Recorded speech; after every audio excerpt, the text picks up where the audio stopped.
So the release time is faster than 33609. Attack time is in the middle, but it gives nice glue. I love it. And it's also pretty flexible. How much are you taking off? How much are you shaving off? 2 decibels. 2 decibels, Okay. 3 decibels. Not much. I sometimes, so I compress with that one. Then I use my tape and tone amp to bring up some RMS as well. So it kind of shaves off some peaks. So it gives that natural sort of compression. And then back in the DAW, I sometimes compress with API 2500 plugin as well. Or maybe with 33609, or maybe with a Fairchild, just like a glue sort of compressor, or maybe with SSL G-Bus compressors sometimes, just to take off 0.5 to 1 extra decibels. So my mixing approach comes from Kenny Jaya, American mix engineer, who in his mixing courses, he actually advises to use plugins carefully, and instead of compressing 10 decibels at a time, use a series of compressors, each taking up a couple of decibels, but then ending up in a more upfront sound, compressed sound, but much more transparent and more vibrant as well, because you use different characters. So it's kind of my approach for outboard as well, I guess. Yeah, I've heard that a bunch of times, how with the plugins, you have to be more careful with how much you're taking off, because I don't know, I've even heard limiters. Like there's a podcast called The Attack and Release Show, and I've had the hosts on my show as well, and Sam Moses and Matt Garber, and they talk about how they sometimes prefer to use like multiple limiters taking off a couple dBs than one limiter taking off 4 dBs because of the way the computer deals with the signal. It's just a better approach. Apparently. My master engineer does that as well. Multiple limiters. Do you have one mastering engineer that you usually work with, or do you have a few mastering engineers? I have a few. Like, what's your approach to master? I have a few, but again, kind of depending on the flavor. If a project has to be modern, I use one engineer. If the project has to be old school, lots of outboard, I use that one. Or maybe the project, based on vibes, I guess.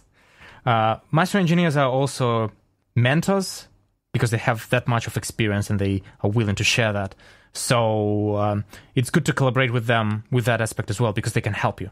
Yeah, it's so true. A mastering engineer, like I recently just sent a mix of mine to a former guest on the show, Connor Salmoral, to do a master. Yeah. And he crushed the master, and I was like, great, this is so much more cohesive. What did you do? And he told me about like what I did right and what I did wrong in the mix, and it was so helpful for me. Yes. Just like, it's okay, moving forward, I'm going to keep these things in mind, and it's just great to, like we said earlier, collaborating is important, and it's just Very even important. if it's hard to do, it's gotta do it. 100%, man. Wow. So Mike, this has been a really eye-opening interview, and I really enjoyed it, and I learned a ton about what you do and Thanks, your man. genre and your story. So, I kind of ask everybody this question now at the end of the podcast. Like, when you were starting out, what's one thing that you wish you'd known that you know now, or something that you happen to have done right and you're happy you did it right and you didn't even maybe realize that you were doing it right, that you maybe want to impart on the listeners who are maybe more at the beginning of their journeys?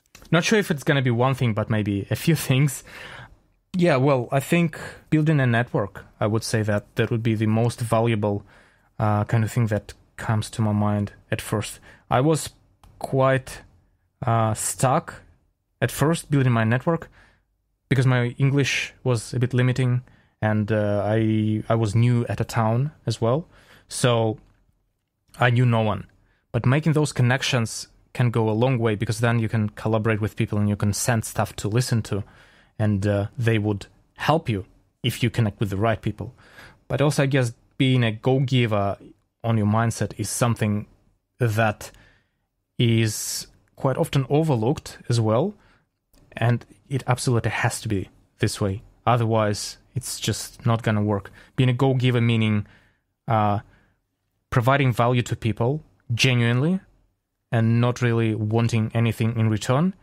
However, treating yourself with respect for that as well, and not letting others use you, but still giving a lot of value and building your network by showing that you are helpful. And, well, it even stems into the work aspect as well. You are providing a lot of value just for the payment, because you have to be providing much more value than you are getting paid for, at least in terms of your investment of the effort and the time. You don't have to be underpaid, but you have to aim for something that blows away your clients, that really makes them value what you do so much and simply leaves them with amazing products. One particular thing that I would probably suggest is being careful with cold outreach, and being careful with test mixes as well. That's something that struck me hard. Quite a few years back, maybe 3 years ago, I did a test mix for a local band, and I was not as good as I am at the moment. And that's fine to admit as well. But that band hasn't released anything yet. They haven't even finished the record yet. But and they kind of were on the fence. Yeah, it's a good mix, but we could do better, and they still so if you've done that, if you've done your best mix, which was not the very best, you would stay, the vision for you will be ingrained this way. So you will always be up and coming in their minds, even though you've come such a long way. They don't know about that. So, yeah, I guess being careful and considering the bands of your level is good. Being a person in the scene, in the niche, and just connecting with artists and genuinely liking their music, and being, trying to be friends with them, say, I do this, I am a producer, I'm a mixing engineer, I love your music, let's talk about the music. Like, don't try to sell anything, just make a connection. Be cool. At the same time... Be a human being. Yeah. At the same time, though, I when I was going out to all these concerts, I took this a little bit too far, and I think I was more on a fan side rather than the professional side. That's not good either. It has to be like a golden middle sort of thing. Yeah, and just be consistent, wake up every day and put in the hours, and after a few years it will pay, because you will see that you've progressed. That's probably the best thing.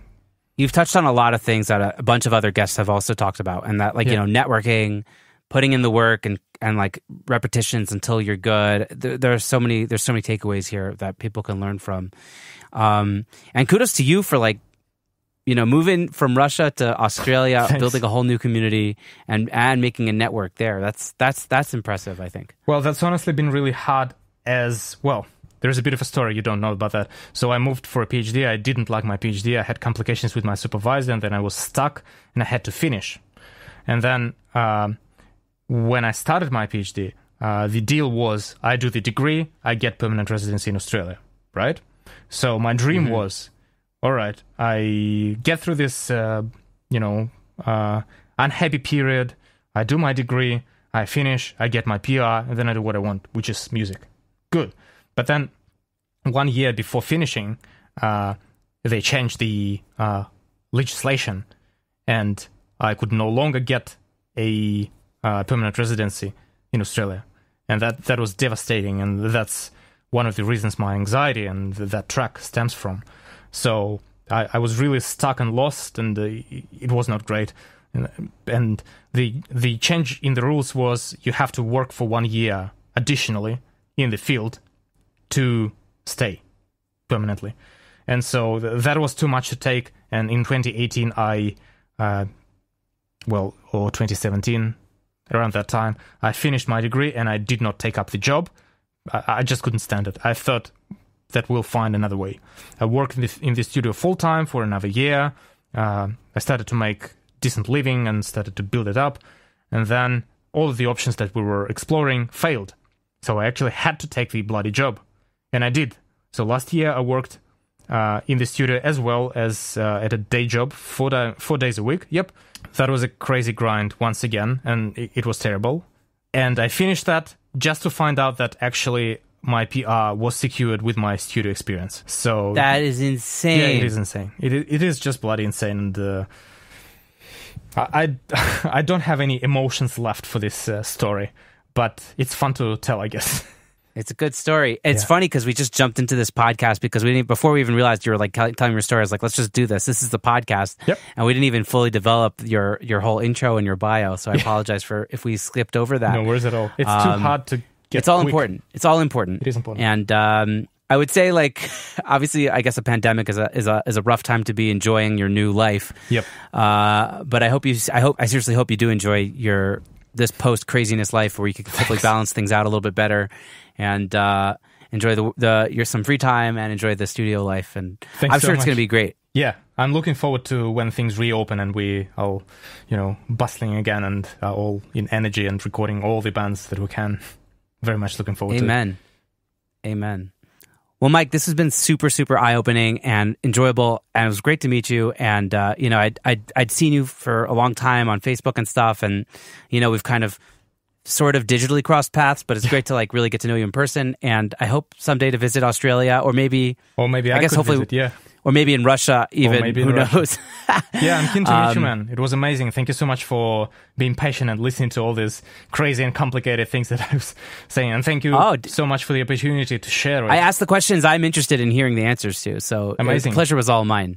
Awesome. Thank you so much, Ben. Mike, stay safe out there and be in touch. Likewise, man. Cheers.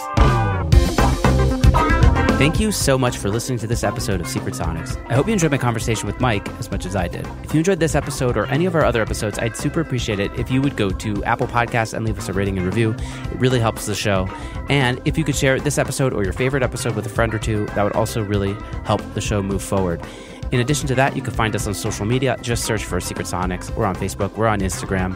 And you can email me at secretsonics@gmail.com if you have any comments, feedback, guests you might want to recommend, anything like that. So that's about it for now. Until next time, I hope you guys have a great week. Stay safe out there and dig in. Bye-bye.